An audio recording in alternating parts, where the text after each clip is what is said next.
ನಮಸ್ತೆ. ತೇಜೋಮಯ ನ್ಯೂಸ್ ಮೀಡಿಯಾದ ನೂತನ ಸಂಚಿಕೆಗೆ ಸ್ವಾಗತ.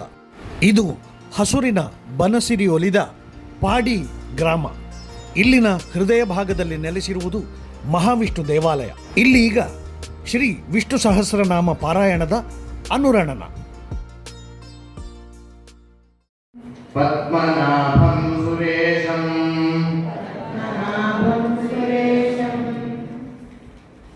ವಿಶ್ವಾಧಾರಂ ಗಗನ ಸದೃಶಂ ಮೇಘವರ್ಣಂ ಶುಭಾಂಗಂ. ಶ್ರೀ ಕ್ಷೇತ್ರದ ಹರಿಹರ ಸೇವಾ ಸಮಿತಿ ನೇತೃತ್ವದಲ್ಲಿ ಪಾಡಿ ಬೆಳ್ಳೂರು ಶ್ರೀ ಮಹಾವಿಷ್ಣು ಕ್ಷೇತ್ರದಲ್ಲಿ 24 ದಿನಗಳ ಸಹಸ್ರನಾಮ ಪಾರಾಯಣದ ಪ್ರಭಾವಲಯದ ಸಂಭ್ರಮ. ಪುಟಾಣಿ ಮಕ್ಕಳು, ತಾಯಂದಿರು ಮತ್ತು ಆಸ್ತಿಕ ಬಂಧುಗಳು ಶ್ರದ್ಧೆಯಿಂದ ಇಲ್ಲಿ ಭಾಗವಹಿಸುತ್ತಿದ್ದಾರೆ. ವೇದಮೂರ್ತಿ ಕೃಷ್ಣಮೂರ್ತಿ ಪುದುಕೋಳಿ ಅವರ ನೇತೃತ್ವದಲ್ಲಿ ಪಾರಾಯಣ ನಡೆದು ಬರುತ್ತಿದೆ. ಗೋಪೂಜೆ ಮೂಲಕ ಈ ಪಾರಾಯಣದ ಪ್ರಕ್ರಿಯೆಗೆ ಚಾಲನೆ ಲಭಿಸಿದೆ.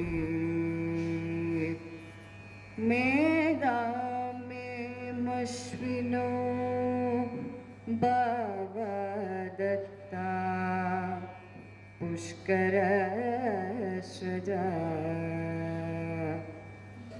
अप्सरासु छया मेध गन्धर्वेषु च यद्मना देवी मेध सरस्वती.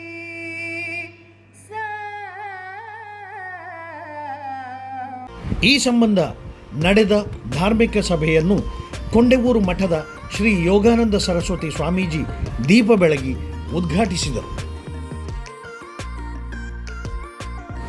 ಎಂಜೆ ಹರಿಪ್ರಸಾದ್ ಅಧ್ಯಕ್ಷತೆ ವಹಿಸಿದ್ದರು.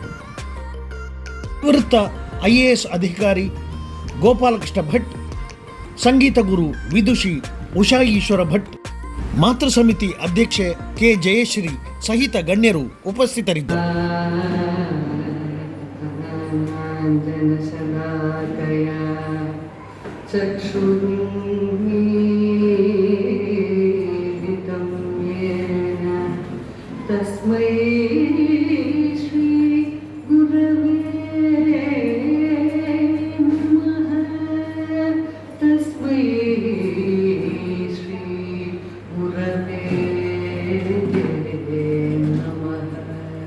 ಪ್ರದೇಶ ಬೆಟ್ಟದಿಂದ ಜಾರಿ ಕೆಳಗೆ ಬೀಳ್ತಾನೆ. ಸಾಧಾರಣವಾಗಿ ನಾವೆಲ್ಲಾದ್ರೂ ಆಯತಪ್ಪಿ ಬೀಳುವಾಗ ರಾಮ ಗೋವಿಂದ ಅಂತ ಕರೀತೇವೆ. ದೇವರನ್ನೇ ನಂಬದವ ಏನ್ ಕರೀತಾನೆ? ಹಾ ಹೋ ಅಂತ ಬೊಬ್ಬೆ ಆಗ್ತಾನೆ ಅಷ್ಟೇ. ಅವ ಕೆಳಗೆ ಬಿದ್ದ. ಬೀಳುವ ಸಮಯದಲ್ಲಿ ಆ ಕಡೆ ಈ ಕಡೆ ಎಲ್ಲ ಅಲ್ಲೋ ಇಲ್ಲೋ ಹಿಡಿಲಿಕ್ಕೆಲ್ಲ ನೋಡಿದ, ಉಳಿಬೇಕಲ್ಲ, ಬಹಳ ದೊಡ್ಡ ಪ್ರಪಾತ. ಅವನಿಗೊಂದು ಮರದ ಬೇರು ಸಿಕ್ಬಿಡ್ತು. ಕೆಳಗೆ ನೋಡಿದ್ರೆ ಕಣ್ಣೆಟಕದ ಪ್ರಪಾತ. ಮೇಲೆ ಹತ್ತಲಿಕ್ಕಿನ್ನಂತೂ ಸಾಧ್ಯವೇ ಇಲ್ಲ. ಕೆಳಗೂ ಇಲ್ಲ, ಮೇಲೂ ಇಲ್ಲದ ಪರಿಸ್ಥಿತಿ.